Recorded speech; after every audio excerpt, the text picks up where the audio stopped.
Welcome to the Leo. Delhi liquor scam అనేది దేశంలోనే ఒక సంచలనం సృష్టించినటువంటి కేసు మనందరికీ తెలుసు.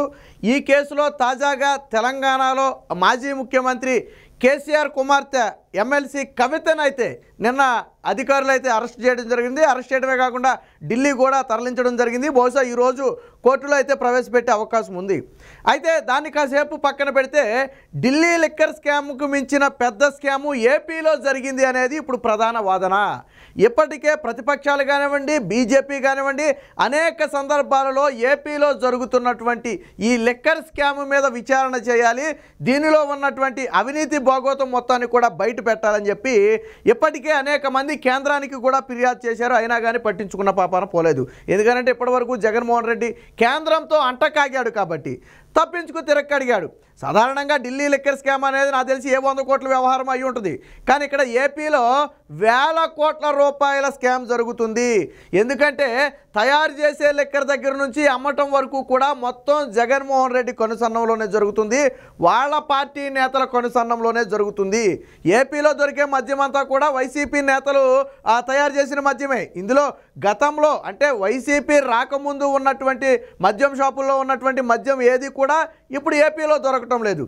ఏ రాష్ట్రమైనా వెళ్ళండి మద్యం దొరుకుతుంది తప్ప ఆ బ్రాండ్లు ఏపీలో మాత్రం దొరకవు. ఎందుకంటే ఏపీలో సొంతగా తయారు చేసిన బ్రాండ్లను మాత్రమే అమ్ముతారు. ఆ బ్రాండ్లు కానీ ఇతర బ్రాండ్లు అమ్మాలంటే వాళ్ళు ముడుపులు చెల్లించుకోవాలి ప్రభుత్వానికి. సో వాళ్ళు చెల్లించుకోలేక బయటకు వెళ్ళిపోతే ఏళ్ళ బ్రాండ్లు పెట్టి అమ్ముతున్నారు.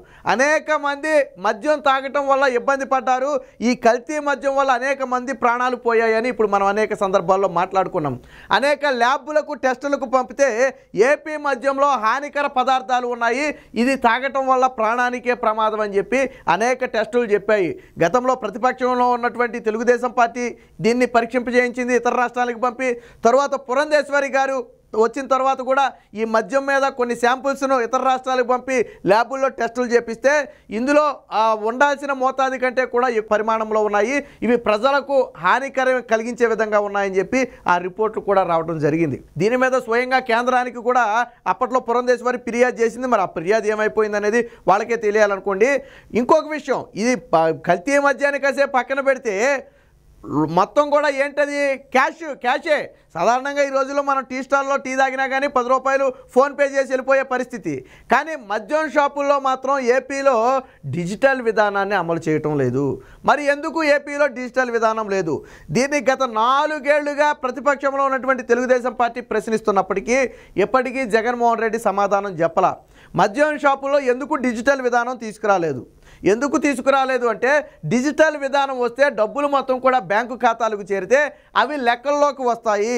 అదే క్యాష్ రూపంలో తీసుకుంటే అమ్మిందెంతో ఎవరికి తెలియదు, తీసుకుందెంతో ఎవరికి తెలియదు, అందులో తాడేపల్లికి వెళ్ళాల్సిన వాటా వెళ్ళిపోతుంది. అందుకనే డిజిటల్ విధానాన్ని తీసుకురాలేదు. జగన్మోహన్ రెడ్డి ప్రతిసారి బటన్ నొక్కుతా అంటాడు కదా. నువ్వు బటన్ నొక్కి వాళ్ళ ఖాతాలో డబ్బులు వేస్తున్నప్పుడు అలాగే స్కాన్ చేస్తే నీ ఖాతాలో డబ్బులు పడతాయి కదా, మద్యం షాపుల్లో ప్రభుత్వ ఖాతాలో డబ్బులు పడతాయి కదా. మరి ఎందుకు డిజిటల్ విధానాన్ని అమలు చేయలేదు అంటే ఇది ఒక వేల కోట్ల రూపాయల కుంభకోణం. గతంలో చంద్రబాబు గారు కూడా ఆరోపించారు. దాదాపు 30 నుంచి 40 వేల కోట్ల రూపాయలకు పైగా ఈ లిక్కర్ దందాల్లో కుంభకోణం జరిగింది. కేవలం వారి మధ్యాహ్నే. గతంలో మీకు ఉండవల్లి అరుణ్ కుమార్, మీకు ఐడియా ఉండే ఉంటాడు. ఉండవల్లి అరుణ్ కుమార్ కూడా ఒకసారి ప్రెస్ మీట్ పెట్టి ఏపీలో దొరుకుతున్న మద్యం మీద విమర్శలు చేశారు. వాస్తవానికి ఆయన రాజశేఖర్ రెడ్డికి వీరాభిమాని, అలాగే ఆ జగన్మోహన్ రెడ్డికి ఎప్పుడు ఏగవాళ్ళని కూడా కాపాడుకునే వ్యక్తి. అలాంటి వ్యక్తి కూడా బయట 10 రూపాయలు 20 రూపాయలు విలువ చేయని మద్యాన్ని ఇక్కడ 250 260 రూపాయలకి అమ్ముతున్నారు అని చెప్పి ఆయన ఒక లిక్కర్ బాటిల్ పట్టుకొచ్చి బయటకు వచ్చి ప్రెస్ మీట్ పెట్టి మాట్లాడాడు. మీ అందరికి గుర్తుండే ఉంటుంది. మరి ఏపీలో జరుగుతున్నటువంటి లిక్కర్ దందా మీద, లిక్కర్ స్కామ్ మీద ఇన్ని ఫిర్యాదులు చేసినా ఇప్పటి వరకు ఎవరు కూడా దీని రంగంలో దిగల.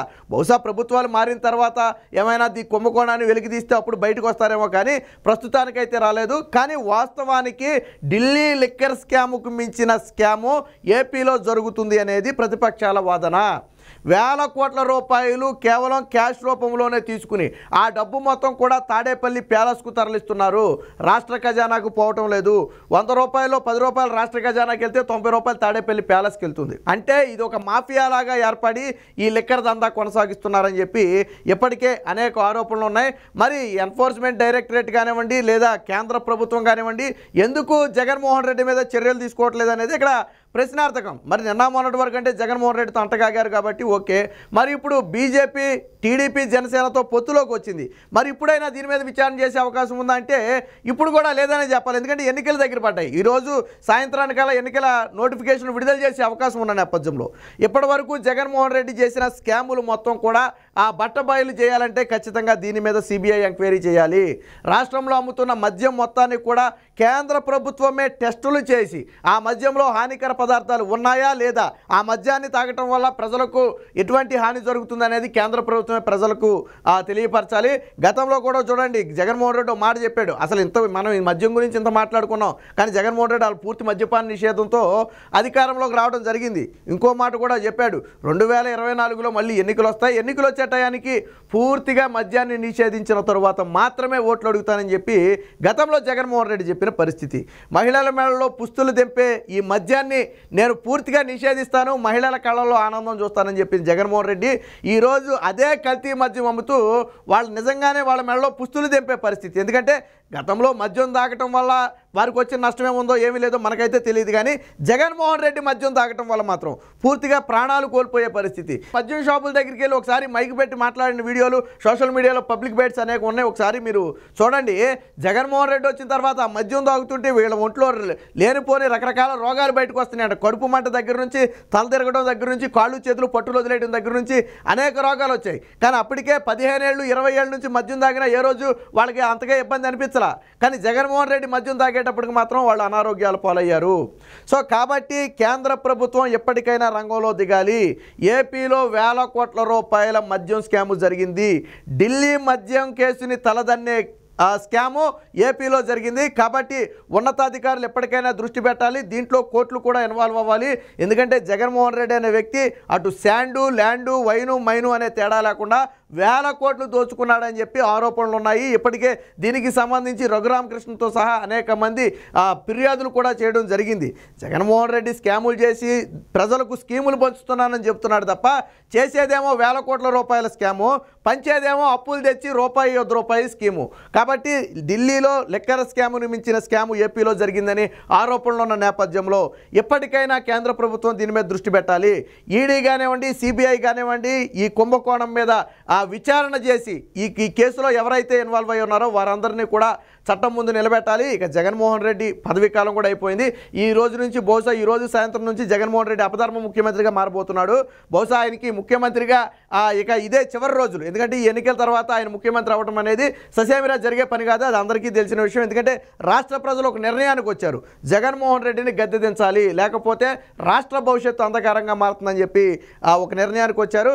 ఏది ఏమైనా ఢిల్లీ లిక్కర్ స్కామ్ను వెలికి తీసినట్టుగానే ఏపీలో జరిగిన లిక్కర్ స్కామ్ను కూడా వెంటనే వెలికి తీసి దీని వెనుక ఉన్న వారిని కఠినంగా శిక్షించాలి.